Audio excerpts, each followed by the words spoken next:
રાજ્ય સરકારે કરેલા ઠરાવનું આખરે સુરત પાલિકાએ અમલીકરણ કર્યું। રાજ્ય સરકાર દ્વારા વર્ષ 2022માં એક ઠરાવ કરાયો હતો, જેમાં સંસ્થાઓને ગુજરાતી ભાષામાં સાઇન બોર્ડ અને દિશા નિર્દેશ બોર્ડ લગાડવા નોટિસ અપાઈ હતી। મહાનગરપાલિકાના જે પણ વિસ્તાર છે અને અન્ય મહાનગરપાલિકાઓ છે, એમાં જે પણ સાઇન બોર્ડો હોય, દુકાન પર જે નામો લખેલા હોય, નામ હોય, દિશા નિર્દેશ હોય, એ તમામ વસ્તુ એ ગુજરાતી ભાષામાં હોવા જોઈએ। એની માંગ મારી 2019થી હતી। એનાની 2022માં રમતગમત અને યુવા અને સાંસ્કૃતિક વિભાગ દ્વારા એક ઠરાવ કરેલો હતો। એ ઠરાવમાં એવું દર્શાવેલું હતું કે કોઈ પણ સરકારી કે અર્ધ સરકારી યુનિટ હોય, કોઈ પણ જાહેર સ્થળ હોય, નામ હોય, દિશા નિર્દેશ હોય, કોઈ પણ સૂચન હોય, કે જાહેર સ્થળ પર જાહેરાત હોય કે અંગ્રેજી કે હિન્દીની સાથે સાથે ગુજરાતીમાં હોવું ફરજિયાત છે। પરંતુ સુરત મહાનગરપાલિકા આનો અમલ કરતી નહોતી, મ્યુનિસિપલ કમિશનરશ્રી આનો અમલ પર કરતા નહોતા। એટલે એ બાબતે એક ફરિયાદ એક લેટર દ્વારા મેં માનનીય મુખ્યમંત્રીશ્રીને લખેલો અને સુરત શહેરના અલગ અલગ વિસ્તારમાંથી 400થી વધુ પુરાવો એમની સમક્ષ રજૂ કરેલા। નામ લખેલા છે એ અન્ય ભાષામાં છે, માનો કે ઇંગ્લિશમાં કે હિન્દીમાં, તો સાથે સાથે ગુજરાતીમાં લખવા ફરજિયાત છે। આ મારી માંગ હતી અને સુરત મહાનગરપાલિકાએ આજથી એમનો અમલ કરવાનો શરૂ કર્યો છે। તો આ બુલેટિનમાં અત્યારે આટલું જ। નમસ્કાર।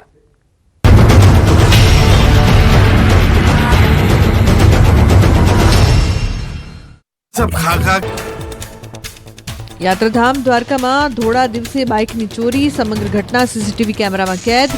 ખાનગી હોટલ બહાર પાર્ક બાઇક અજાણ્યો શખ્સ લઈને નાસી છૂટ્યો। પોલીસે સીસીટીવી આધારે ચોરને પકડવા ચક્રો ગતિમાન કર્યા। સુરતના વરાછાના ત્રિકમનગર વિસ્તારમાં નબીરાઓએ જાહેરમાં ઉજવ્યો બર્થડે। કાળા કાચ, સફેદ મોડિફાઈડ લાઇટ સાથેની ગાડીઓ લઈને સોસાયટીમાં કરી જન્મદિવસની ઉજવણી। સુરત પોલીસ કમિશનરના જાહેરનામાનો સરેઆમ ભંગ કર્યો। સુરતમાં ફરી અસામાજિક તત્વોનો આતંક સામે આવ્યો। ડિંડોલી વિસ્તારમાં યુવક પર તીક્ષ્ણ હથિયાર વડે હુમલાનો પ્રયાસ, ધાર્યું બતાવી જાનથી મારી નાખવાની આપી ધમકી। ઘટનાના સીસીટીવી વાયરલ થયા। પોલીસે શરૂ કરી તપાસ।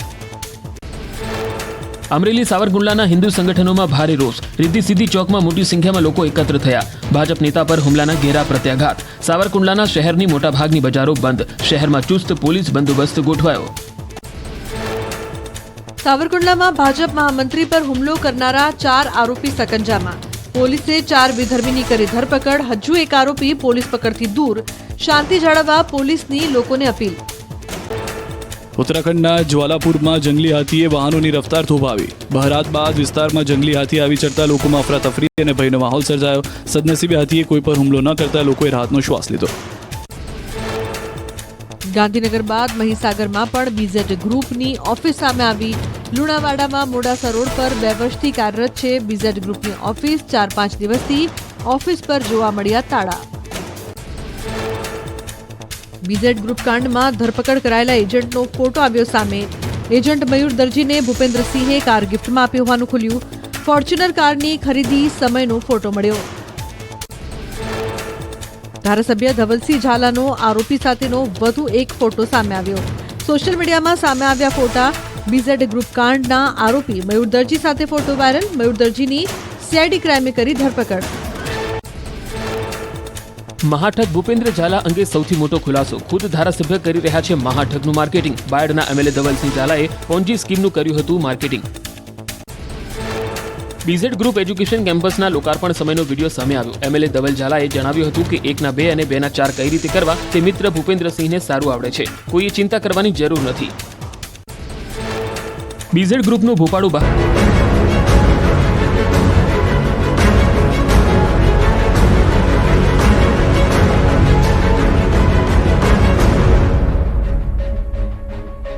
નમસ્કાર, આપણું ગુજરાતમાં આપનું સ્વાગત છે। હું છું આપની સાથે સંધ્યા। જોઈએ સમાચાર વિસ્તારથી। બીઝેડ ગ્રુપ કૌભાંડના 7 આરોપીની ધરપકડ। મહાઠગ ભૂપેન્દ્ર ઝાલા રોકાણ લાવનાર એજન્ટોને મોંઘી ગિફ્ટ આપતો। બીઝેડ ગ્રુપે કરોડો રૂપિયાનો બૂચ માર્યા બાદ પોલીસ દ્વારા તપાસનો ધમધમાટ ચાલી રહ્યો છે। મહાકૌભાંડનો મહાઠગ ભૂપેન્દ્રસિંહ ઝાલા પોલીસ પકડથી દૂર છે, પરંતુ પોલીસે આ કૌભાંડમાં સંડોવાયેલા 7 આરોપીઓની ધરપકડ કરી છે। સીઆઈડી ક્રાઇમે કૌભાંડમાં કુલ 7 આરોપીને પકડી પાડ્યા।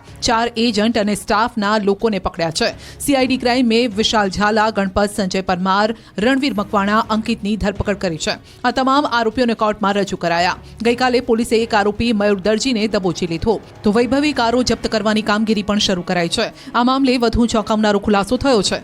પોલીસ તપાસમાં સામે આવ્યું કે રોકાણકારોને ઊંચા વળતરની લાલચ આપી બાટલીમાં ઉતારતા, 7 થી 18% વ્યાજ આપવાની વાત કરીને પૈસા ઉઘરાવતા, એજન્ટોને રોકાણ પર 5 થી 25% કમિશન આપતા, રોકાણકારોના નાણાંમાંથી મોંઘી ગાડીઓ પણ ખરીદાતી હતી. ભૂપેન્દ્ર ઝાલા રોકાણ લાવનાર એજન્ટોને મોંઘી ગિફ્ટ પણ આપતો. ગિફ્ટમાં ફોર્ચ્યુનર અને ઓડી ગાડી આપતો હતો. સાથોસાથ જે લોકો ઇન્વેસ્ટ કરે તેને ગિફ્ટ રૂપે મોબાઈલ ફોન, ટીવી સેટ વગેરે વસ્તુ પણ અપાતી. આ સાથે તેમના જે એજન્ટો હતા તેમને પણ મોટું ઇન્સેન્ટિવ એટલે કે 5 થી 25% અપાતું હતું. ત્યારે પોલીસે ભોગ બનેલા લોકોને આગળ આવવા માટે અપીલ કરી છે. ઉત્તર ગુજરાતના લોકોને 6,000 કરોડનું બૂચ મારનાર મહાઠગ શ્રી 420 ભૂપેન્દ્ર ઝાલાની લાઇફસ્ટાઇલ ફિલ્મી સિતારાઓને પણ ટક્કર મારી એવી છે. ઉત્તર ગુજરાતના લોકોને કરોડોનું બૂચ મારનારા ભૂપેન્દ્ર ઝાલાએ આખા ગુજરાતમાં પોતાની જાળ પાથરી હતી. સાબરકાંઠાથી લઈ અમરેલી સુધી તેની ઓફિસ હતી. BZ ગ્રુપે સાબરકાંઠા, અરવલ્લી, મહેસાણા, અમરેલી સહિતના શહેરોમાં ઓફિસ ખોલી હતી. એટલું જ નહીં, BZ બ્રાન્ડના ટીવી, એસી, વોશિંગ મશીન પણ વેચતા હતા. રોકાણકારોને 3 થી 36% સુધીના વળતરની લાલચ આપી બાટલીમાં ઉતારનાર ઠગ બાજ વૈભવી લાઈફ જીવતો હતો. લોકોના પૈસા તે તાકતદીન ના કરતો ગુજરાતનો મહાઠગ હાલ ભૂગર્ભમાં ઉતરી ગયો છે. કૌભાંડનો મુખ્ય આરોપી ભૂપેન્દ્રસિંહ ઝાલાની હાલ શોધખોળ ચાલી રહી છે. એક્કા ડબલની સ્કીમ આપનાર, રોકાણના નામે લોકો સાથે કરોડોની છેતરપિંડી કરનાર મહાઠગ ભૂપેન્દ્ર ઝાલાના ઘરે ન્યૂઝ 18ની ટીમ પહોંચી તો દ્રશ્યો નિહાળી ચોંકી ગઈ. આલિશાન બંગલામાં મોંઘી દાટ 3 લક્ઝરી ગાડીઓ જોવા મળી. ઘર પર તેમની માતા અને બહેન હાજર હતા, પરંતુ પરિવારજન કંઈ પણ બોલવા તૈયાર નથી. પરિવારજન કૌભાંડથી અજાણ હોવાનું જણાવી રહ્યા છે. તેમજ ભૂપેન્દ્રસિંહ 3-4 દિવસથી ઘરે આવ્યો નથી તેવું જણાવી રહ્યા છે. લોકોના પૈસાએ અય્યાશી કરનાર મહાઠગ ભૂપેન્દ્ર સાબરકાંઠાના ઝાલાનગરમાં રહે છે. ભૂપેન્દ્રસિંહ ઝાલા વૈભવી લાઇફસ્ટાઇલ જીવતો, આલિશાન બંગલામાં રહેવાનું અને લક્ઝરીઝ કાર્સનો પણ શોખીન હતો. આ ઠગબાજને રાજકારણ જવાનો રસ હતો, એટલે રાજકારણના દિગ્ગજ નેતાઓ સાથે ગરોબો હતો. તેમની રાજકીય નેતાઓ સાથે પણ વગ હતી. ત્યારે મહાઠગનું માર્કેટિંગ ખૂબ ધારાસભ્ય કરતા હોય તેવા દ્રશ્યો પણ જોવા મળ્યા હતા. બાયડના ધારાસભ્ય ધવલસિંહ ઝાલાનો BZ ગ્રુપ એજ્યુકેશન કેમ્પસ લોકાર્પણ સમારોહનો એક વિડીયો વાયરલ થયો, જેમાં નેતાજી ખુદ મહાઠગની સ્કીમનું માર્કેટિંગ કરતા હોય તેવું લાગી રહ્યું છે. પોતાના ઉદ્બોધનમાં ધારાસભ્ય ધવલસિંહ ઝાલા જણાવી રહ્યા છે કે ભૂપેન્દ્રસિંહને 1 ના 2 અને 2 ના 4 કઈ રીતે કરવા તે સારી રીતે આવડે છે. કોઈએ ચિંતા કરવાની જરૂર નથી. BZ ગ્રુપે કરેલ ઠગાઈ મામલે ન્યૂઝ 18ની ટીમ આરોપી મયુર દરજીની ઓફિસ પર પહોંચી. ઓફિસ હાલ બંધ જોવા મળી. BZ ગ્રુપનો એજન્ટ મયુર દરજી હાલ CIDની કસ્ટડીમાં છે. CID ક્રાઇમે મયુર દરજી નામના એજન્ટની ધરપકડ કરી હતી. BZ ગ્રુપનો આરોપી એજન્ટ મયુર દરજીની ઓફિસ બાદ ન્યૂઝ 18ની ટીમ તેના ઘરે પહોંચી. તેમના ઘર પર પણ તાળા જોવા મળ્યા છે. ખ્યાતિ હોસ્પિટલ કાંડની તપાસમાં ખુલાસા. હોસ્પિટલના CEO આરોપીઓની પૂછપરછ ખુલાસા થઈ રહ્યા છે. 450થી વધુ ડોક્ટરના સંપર્કમાં હતા આરોપી. PM જય યોજના સિવાયના ડોક્ટરના સંપર્કમાં હતા. તો નાના ક્લિનિક અને અન્ય ડોક્ટરની પણ તેઓ મદદ લેતા હતા. ચિરાગ રાજપૂતે હોસ્પિટલમાં પાર્ટનરશિપ કરી હતી. પાર્ટનરશિપ માટે 1,25 લાખ આપ્યા હતા. અન્ય ડોક્ટરોની મદદથી પણ દર્દીઓને સારવાર માટે લવાતા હતા. હોસ્પિટલ શરૂ થયા પહેલા જ PM જય યોજનામાં કૌભાંડનું પ્લાનિંગ કર્યું હતું. પાટીદારો પર અત્યાચાર અટકાવવા મોરબીમાં પાટીદાર યુવાનોએ સામૂહિક રીતે ગન લાયસન્સની માંગણી કરી.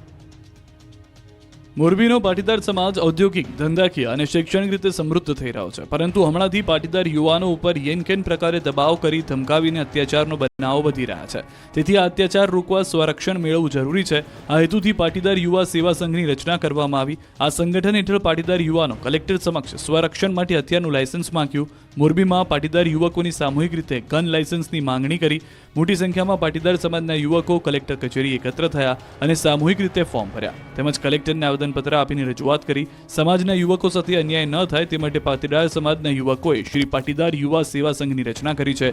યુવક યુવતીઓ વ્યાજખોરો, અપહરણ, અન્યાય, અત્યાચારનો ભોગ ન બને તે માટે સેવા સંઘની રચના કરાઈ છે. ત્યારે સંઘના યુવાનોએ કલેક્ટરને આવેદન આપ્યું અને સમસ્યાઓની રજૂઆત કરી, તો કલેક્ટરે પણ યોગ્ય કાર્યવાહીનું આશ્વાસન આપ્યું. સાથે જિલ્લામાં કાયદો વ્યવસ્થા જળવાઈ રહે તે માટે તંત્ર કાર્યરત હોવાની ખાતરી આપી છે.